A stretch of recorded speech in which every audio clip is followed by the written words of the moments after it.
Students, this is the continuation of my previous video. जो मैंने अभी आपके प्रीवियस वीडियो में जो मैंने बताया कि लॉ ऑफ डिमांड के कारण हमारा जो कर्व होता है वो डाउनवर्ड स्लोपिंग होता है। तो डाउनवर्ड स्लोपिंग मतलब ऊपर से नीचे की तरफ आना, और in other words we can say from left to right. तो ये जो हमारा कर्व एक तो है लॉ के कारण, due to law of demand की प्राइस और डिमांड का इनवर्स रिलेशनशिप है, इसीलिए वो डाउनवर्ड स्लोपिंग हो रहा है। और कुछ और भी कारण है जिसकी वजह से हमारा जो कर्व है वो लेफ्ट टू राइट आ रहा है या डाउनवर्ड स्लोपिंग हो रहा है। तो आज की इस वीडियो में हम लोग वही उसी कॉजेस को और कुछ एक्सेप्शंस और लॉ को डिस्कस करेंगे। तो हमारा सबसे पहला कारण है लॉ ऑफ डीएमयू। डीएमयू का मतलब होता है डिमिनिशिंग मार्जिनल यूटिलिटी। ये डिमिनिशिंग मार्जिनल यूटिलिटी का मतलब क्या होता है? डिमिनिशिंग को तो हम लोग सबको पता है कि डिमिनिशिंग मतलब किसी चीज का फॉल होना, डिक्रीज होना। मार्जिनल यूटिलिटी का मतलब क्या होता है? उसके लिए सबसे पहले हमें समझना होगा कि यूटिलिटी का मतलब क्या होता है। हम लोग जनरली मार्केट जाते हैं तो किसी चीज को अगर कंज्यूम करते हैं, खरीदते हैं, परचेज करते हैं, तो उसके पीछे हमारा एक ही मोटिव होता है। क्या मोटिव होता है? कि हम लोगों को उस चीज को यूज करना है। तो अगर हम उस चीज को यूज करते हैं और उस चीज से अगर हम सेटिस्फाइड होते हैं, उसे ही इकोनॉमिक टर्म में यूटिलिटी कहा जाता है। So in English I can say that the amount of satisfaction that we derived from the particular purchase of the commodity or use of the particular commodity is known as utility. So अब next है हमारा marginal. Marginal का मतलब होता है every additional. Additional मतलब अगर हम हर एक यूज के बाद एक प्रोडक्ट को हम एक बार परचेज किए, हमको बहुत अच्छा लगा, हम उस प्रोडक्ट को दूसरी बार परचेज करेंगे, हमको उससे कम अच्छा लगेगा, हम उस प्रोडक्ट को तीसरी बार परचेज करेंगे, हमारा अच्छा लगना और थोड़ा कम हो जाएगा, हम उस प्रोडक्ट को चौथी बार परचेज करेंगे। तो धीरे धीरे हमारा जितनी बार हम उस प्रोडक्ट को कंज्यूम करते जाएंगे, जितनी बार हम उस प्रोडक्ट को परचेज करते जाएंगे, उसके प्रति हमारा जो अफेक्शन था वो कम होता जाएगा। क्यों? क्योंकि हमारा जो सेटिस्फैक्शन लेवल है वो ग्रेजुअली इंक्रीज करता जा रहा है। Now we are getting satisfied with that particular product. तो ये जो लॉ चल रहा है कि हम कंज्यूम करते जा रहे हैं और हमारा सेटिस्फैक्शन बढ़ते जा रहा है और हमारी इच्छा घटते जा रही है उस पर्टिकुलर प्रोडक्ट को खरीदने की, that is known as law of diminishing marginal utility. Hope you have understood this concept. अब हम दूसरे कंसेप्ट पे आते हैं, that is income effect. Income क्या है? इनकम वो फैक्टर है जो आपके कंजम्पशन को तय करता है। अगर आपके पास इनकम नहीं है, if you are having zero income, तो आपका कंजम्पशन उसी प्रकार तय होगा। लेकिन अगर आपके पास इनकम है और वो ग्रेजुअली राइज करता है, तो वो डेफिनेटली आपके कंजम्पशन को एक बेटर वे शो करेगा। कैसे? सपोज करो earlier you are having the income of 1000 rupees, तो आपका जो कंजम्पशन लेवल था, वो आपने जो प्लान किया हुआ था, आपका जो बजट था वो 1000 के हिसाब से चल रहा था। लेकिन अभी अगर आपका 1000 बढ़ के 1500 हो गया, तो आपका जैसे इनकम इंक्रीज किया तो आपका कंजम्पशन भी उसके साथ चेंज करेगा।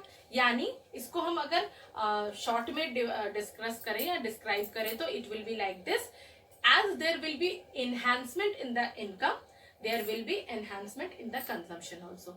As there will be decrease in the income, there will be decrease in the consumption also. तो ये जो है ये आपका जनरल लॉ के बाहर काम कर रहा है कि अगर आपका इनकम बढ़ता है तो whatever prevailing price is there, your consumption will also increase.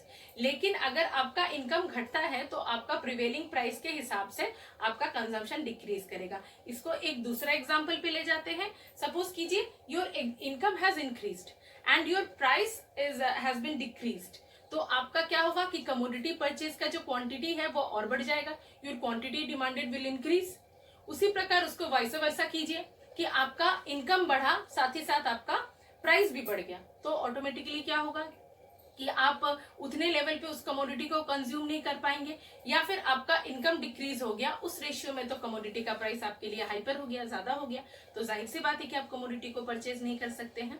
तो इनकम का एक सीधा सा रिलेशन है कंजम्पशन के साथ। वो क्या है कि अगर इनकम बढ़ेगा तो हम कंजम्पशन बढ़ा सकते हैं, अगर इनकम घटेगा तो हम कंजम्पशन नहीं बढ़ा सकते। Okay, so next one is substitution of effect, as I have already told you in my previous video. Substitution is related to substitute goods. Substitute goods like tea or coffee. Okay. So इसका क्या logic है? इसका ये logic है कि अगर एक का प्राइस बढ़ता है तो दूसरे का डिमांड बढ़ जाता है, और अगर एक का प्राइस घटता है तो दूसरे का डिमांड घट जाता है. ओके. लेकिन उस सेम कमोडिटी के साथ अगर उसका प्राइस बढ़ता है तो उसका क्वांटिटी डिमांडेड घट जाता है, और अगर उसका प्राइस कम होता है तो उसका क्वांटिटी डिमांडेड बढ़ जाता है. This is for same commodity, single commodity. लेकिन जब हम सब्स्टिट्यूट का बात करते हैं तो ये in the same way move करता है. एक का प्राइस अगर बढ़ता है तो दूसरे का डिमांड भी बढ़ जाता है, एक का प्राइस अगर कम होता है तो दूसरे का डिमांड भी कम हो जाता है. So these are the three main causes of we are having this demand curve like this, downward sloping. Okay. Now we are coming to some exceptions of law. Law के बाहर सोचते हैं कुछ. हमेशा जो हम चाहे वो लॉ के साथ चले ऐसा तो पॉसिबल नहीं है, तो हम लोग थोड़ा लॉ के बाहर निकलते हैं. लॉ के बाहर निकलने के बाद क्या होगा कि लॉ के बाहर निकलेंगे तो हमारा सबसे पहला चीज आएगा गिवन गुड्स. गिवन गुड्स वो कमोडिटीज होता है जो एक्चुअली प्राइस के साथ उसका कोई मतलब नहीं होता है. For example, in the market you are having normal rice and basmati rice. So certainly you will prefer basmati rice, or according to your generation you are having a simple lemonade and you are having Pepsi or Coca-Cola or something like this. So what you will do, though the price of lemonade is less, but you will consume that Coca-Cola only, that other drinks only. Why? Because this is the reason of given goods. यही वो given goods का logic है कि given goods किसी भी price से relate नहीं करता है. वो आपकी इच्छा, योर दैट इज आपके इसको हम लोग आप अगर बाद में पढ़ोगे तो आपको एमपीसी के बारे में पता चलेगा. That is marginal propensity to consume, यानी आपके खरीदने की इच्छा. तो वो जो गिवन गुड्स का यहाँ पे जो लॉजिक है वो एमपीसी पे डिपेंड करता है कि आप उस प्रोडक्ट को कितना आपके अंदर कितनी इच्छा है कि आप उस प्रोडक्ट को कंज्यूम करो. Okay. Now the second one is your articles of distinction. There are few articles which doesn't comes under any law. वो किसी लॉ को नहीं मानता है, वो किसी लॉ के तहत आता भी नहीं है. ऐसा क्या आर्टिकल है? Like ACs, like Mitsubishi car, like Mercedes car, they doesn't follow any law. क्यों? क्योंकि अगर आपके पास पैसा है, प्राइस चाहे बहुत भी ज्यादा हो, बट आप उस चीज को कंज्यूम करोगे, उसके प्रति उस पर्टिकुलर आर्टिकल के प्रति आप डिमांड रखोगे. सो this is the another example of exceptions of law.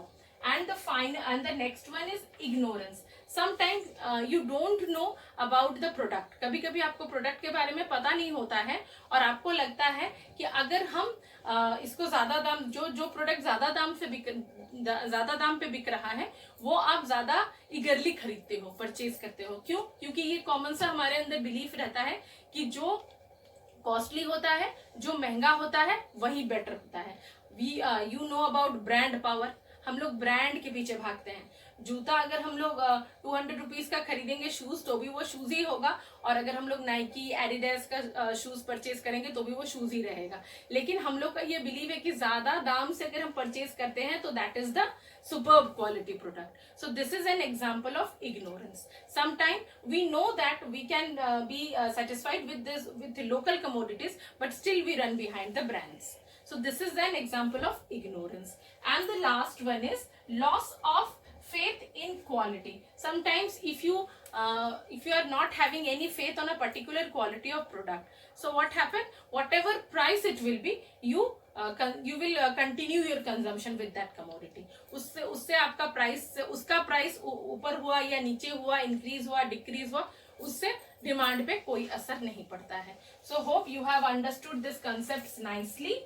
So in our next video we will be discussing about the changes and shift, that is the shift and movement of the demand curves.